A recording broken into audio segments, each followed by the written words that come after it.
Welcome back. రెడ్డికా మనతోటి Zoom call join అయ్యారు Telugu Desam party రాష్ట్ర అధికార ప్రతినిధి సురేంద్ర నాయుడు గారు. వారితో మాట్లాడదాం. సురేంద్ర నాయుడు గారు, గుడ్ ఈవినింగ్ అండి. నమస్తే సార్. రమణాయుడు. సో ముందు మేము డిస్కషన్ స్టార్ట్ చేసే ముందు అనేక చర్చల్లో మీతో పాటు కలిసి పాల్గొన్నారు జోలాపురం శ్రీకాంత్ గారు. సో మీరు అనేక సార్లు మా మిత్రుడు, మా సోదరుడు అని మాట్లాడారు. ఆయన మీద దాడి జరిగిందని చెప్పి చెప్తా ఉన్నారు, క్లియర్గా కనపడతా ఉంది. ఏం చెప్తారు సార్? ఇప్పుడు భౌతిక దాడులు ఎంతవరకు కరెక్టు? మీ పార్టీ శ్రేణులు విసిరినటువంటి రాళ్ళు కోడిగుడ్ల వల్ల వారికి గాయమైందని చెప్పేసి జోలాపురం శ్రీకాంత్ గారు చెప్తా ఉన్నారు. రమణాయుడు గారు, ముందుగా మీకు, అదేవిధంగా పెద్దలు కృష్ణాంజనేయులు గారికి, అదేవిధంగా సోదరుడు శ్రీకాంత్ గారికి, రాజును స్వీకరిస్తున్నటువంటి ప్రేక్షకులందరికీ కూడా నమస్కారాలు. బ్రహ్మనాయుడు గారు ఎప్పటికైనా నాకు సోదరుడే, శ్రీకాంత్ నా మిత్రుడే. పార్టీలు వేరు కావచ్చు, బంధం అనేది మిత్రబంధం ఉంటుంది. హెల్తీ రాజకీయాలని ఆకాంక్షించేటువంటి ఒక వ్యక్తిగా నేను ఎవరి మీద దాడి జరిగినా భౌతిక దాడుల్ని ఖండిస్తూ కానీ శ్రీకాంత్ గారికి గాయం ఎలా అయిందో, దాడి ఎలా జరిగిందో ఒకసారి నిజంగా కోడిగుడ్ల దాడు, లేకపోతే తెలుగుదేశం పార్టీ కార్యకర్తలు చేసిన దాడు, ఏదన్నా వీడియో కానీ ఉంటే ఆ విధంగా జరిగింది అనేసి వాళ్ళ వల్ల జరిగిందని వీడియో ఉంటే నేను కూడా దాన్ని తీవ్రంగా ఖండిస్తా. దాని మీద అధిష్టానానికి కూడా ఇది తప్పు అని చెప్పేటువంటి దమ్ము, ధైర్యం నాకుంది. నిజంగా తెలుగుదేశం పార్టీ నాయకుల ద్వారా కానీ మా వల్ల కానీ శ్రీకాంత్ గారికి జరిగి ఉంటే దాన్ని నేను తీవ్రంగా ఖండిస్తా. ఒకటి. రెండోది, ఏదైతే ఇప్పుడు శ్రీకాంత్ గారు చెప్పారో ఇవన్నీ జగన్మోహన్ రెడ్డి గారి ద్వారా వీళ్ళు సంక్రమించినటువంటి లక్షణాలు. జగన్మోహన్ రెడ్డి గారు కూడా ఎన్నికలకు ముందు షో తట్లు చేశాడు, డ్రామాలు వేశాడు. ఈడొక ఫ్లాష్ వేసుకొని ఈయన నుండి ఈడ పడిన రాయి ఇటు తీసుకొని పోయి ఆ పక్క ఇంకొక అతను ఉంటే అతనికి తగిలింది. అతనికి యాక్చువల్ ఎటు పోయి ఇటు తగలాలంటే ఈ పక్క తగలాలి. అతను కూడా ఈ పక్క కట్టుకొని ఎన్నికల డ్రామాల్లో రక్తి కట్టించే విధంగా వాళ్ళు చేసింది చూసాం. కానీ ప్రజలకు అర్థమైపోయింది వీళ్ళంతా డ్రామాల బ్యాచ్ ఇది, ఇలాంటి డ్రామాలకి ప్రజలు నమ్మాల్సిన అవసరం లేదని చెప్పి వాళ్ళకు ఎన్నికల్లో గుణపాఠం చెప్పారు. అది వేరే విషయం. సరే, ఇక అసలు విషయానికి వస్తే, ఏదైతే ఇందాక మా సోదరుడు శ్రీకాంత్ గారు చెప్పారో, నిరుద్యోగులకి ఉద్యోగ అవకాశాలు కల్పించడమే కూటమి ప్రభుత్వం చేసినటువంటి తప్ప. మీరు ఎన్నికలకు వెళ్లే ముందు పాదయాత్ర చేస్తూ కనిపించిన ప్రతి ఒక్కరిని కూడా దగ్గరికి లాగి ముద్దులు పెట్టి బొగ్గలు నిమిరి వాళ్ళకు వాగ్దానం ఏం చేశారు? నేను అధికారంలోకి వచ్చిన వెంటనే మెగా డిఎస్సి ఇస్తా, ఎన్ని ఖాళీ ఉద్యోగాలు ఉంటే అన్ని కూడా భర్తీ చేస్తానని చెప్పి మాటలు చెప్పి వాళ్ళ దగ్గర ఓట్లు వేయించుకొని అధికారంలోకి వచ్చినటువంటి మీరు 5 సంవత్సరాలలో ఒక్క ఉద్యోగం అంటే ఒక ఉద్యోగం, ఒక్క మెగా డిఎస్సి రిలీజ్ చేసి 5 మందికి ఉద్యోగాలు ఇచ్చారా? 5 మందికి ఉద్యోగాలు ఇవ్వనటువంటి మీరు ఈరోజు మేము ఇచ్చిన మాటకు కట్టుబడి మెగా డిఎస్సి ఇచ్చి మా యువనేత లోకేష్ బాబు గారు, మా పవన్ కళ్యాణ్ గారు, చంద్రబాబు నాయుడు గారు ఇచ్చిన మాట నెరవేర్చుకుంటూ ఈరోజు 16,300 మంది నిరుద్యోగులకి ఉద్యోగ అవకాశాలు కల్పిస్తే మీకు ఎందుకండి బాధ? మీకెందుకు బాధ? ఇందాక శ్రీకాంత్ ఒక మాట కూడా ఏమన్నాడు? మంచి ఉద్యోగాలు ఇవ్వండి, మంచి ఉద్యోగాలు ఇవ్వకుండా గంజాయి తాగేట్లాగా చేస్తున్నారు అని. ఏం చేయట్లే. మేము ఇచ్చింది టీచర్ ఉద్యోగాలు. ఏదైతే చదువుకున్నారో వాళ్ళకి టీచర్ ఉద్యోగాలు ఇచ్చాం. అందుకే కదా టీచర్లు చరిత్రలో ఎప్పుడైనా ధర్నా చేసింది చూసారా? ఈరోజు వాళ్ళు కొండారెడ్డి గురుజు ఎక్కి మాకు దగా డిఎస్సి కాదు ఇది, మెగా డిఎస్సి, ఎవరన్నారు దగా డిఎస్సి అని, మేము నిద్రాహారాలు మాని మా బిడ్డలకు దూరంగా ఉండి, మా తల్లిదండ్రులకు దూరంగా ఉండి, నిద్రాహారాలు మాని చదువుకొని మేము ట్రైనింగ్ అయ్యి ఉద్యోగాలు సంపాదించుకుంటే మా మనోభావాలను దెబ్బతీస్తున్నారు మీరు, మా చిత్తశుద్ధిని శంకిస్తున్నారు మీరు. మేము ఉద్యోగం రాకముందే మీరు చేసినటువంటి వాగ్దానం నెరవేర్చలేదని చెప్పి మిమ్మల్ని పొందబెట్టాము. ఈరోజు ఉద్యోగం చేస్తున్నాం మేము. కూటమి ప్రభుత్వం మాకు ఉద్యోగం ఇచ్చింది. ఈ ఉద్యోగం చేయనీయకుండా మళ్ళా మీరు మమ్మల్ని రాజకీయాల్లోకి లాగితే మేము ఉద్యోగులు కాకముందే మీకు ఎంత చేష్ట చేశామో గుర్తుపెట్టుకోండి.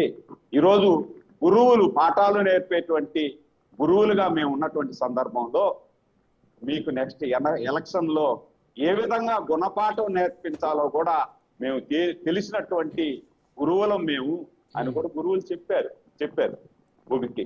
రెండోది, ఇప్పుడు ఈ 5-6 రోజుల నుండి వీళ్ళు పగటి వేసగాలు లాగా రోడ్ల మీద ధర్నాలు చేస్తున్నారు.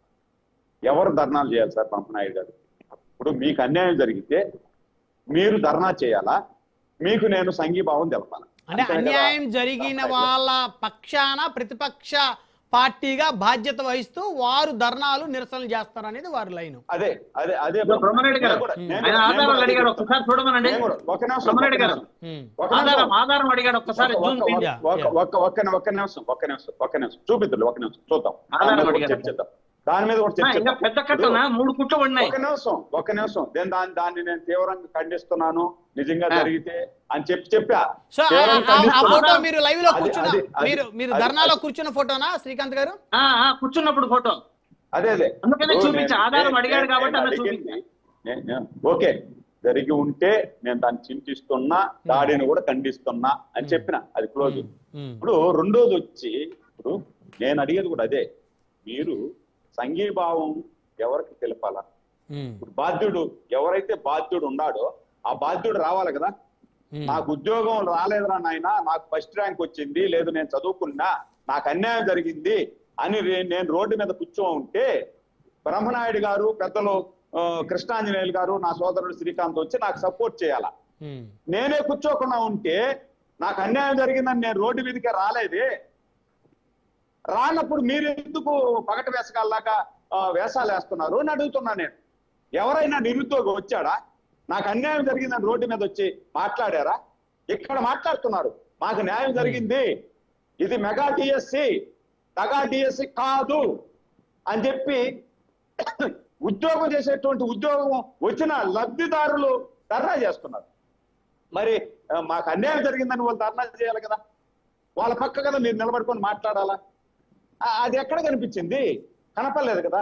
ఒకటి, బ్రహ్మనాయుడు గారు ఇందాక మా శ్రీకాంత్ ఇంకొక మాట కూడా అన్నారు, ఏదైతే నిరుద్యోగులు ఇబ్బంది పడుతున్నారో జంజీ ఢిల్లీలో ఏ విధంగా జరిగిందో ఆ విధంగా ఇక్కడ జంజీ కూడా ఉండారు అని. ఢిల్లీలో జంజీ ఉండొచ్చు, కానీ ఆంధ్రాలో జంజీలు ఎవరు రాలా, గంజాయిలు వచ్చారు. గంజాయిలు అంటే గంజాయిలని మీరు ఎట్లా సర్టిఫై చేస్తారు సార్? అవును, దాని గురించి చెప్తున్నా. గంజాయిలు వచ్చారు. ఎందుకు నేను ఈ మాట గట్టిగా చెప్తున్నాను అంటే, నేను ఈ రోజు మధ్యాహ్నం దాన్ని ర్యాలీ తీశారు. ర్యాలీ తీసే సందర్భంలో నేను తిరుపతి లీలామహల్ సెంటర్ నుండి బస్ స్టాండ్ వైపు వెళ్తా ఉన్న కారు. వన్ వేలో మీకు తెలుసు బ్రహ్మనాయుడు గారు, మన కొండ నుండి డౌన్ అయితే లెఫ్ట్ అంతా వన్ వే ఉంటది, రైట్ అంతా అప్ అవుతుంది, లెఫ్ట్ మనం బస్ స్టాండ్కి వెళ్తూ ఉంటాం. అంత పిలిగ్రిమ్ ప్లేస్ లో భక్తులు అందరూ వెళ్ళేటువంటి దారిలో ఎదురుగా రాంగ్ రూట్ లో ఒక బైక్ మీద 4-5 మంది కూర్చొని బండ్లకు సైలెన్సర్లు ఇప్పేసి, సర్కలు ఇప్పేసి, బరా బరా బరా అని సౌండ్ చేసుకుంటూ, జెండా పట్టుకొని ఊపుకుంటూ ఊగతా వచ్చే వాళ్ళు ఎవరన్నా ఏమంటారు బ్రహ్మనాయుడు గారు? ఒక బైక్ మీద 2 పోవాలా, 3 పోతే తప్పు, 5 మంది పోతే మహా తప్పు కదా.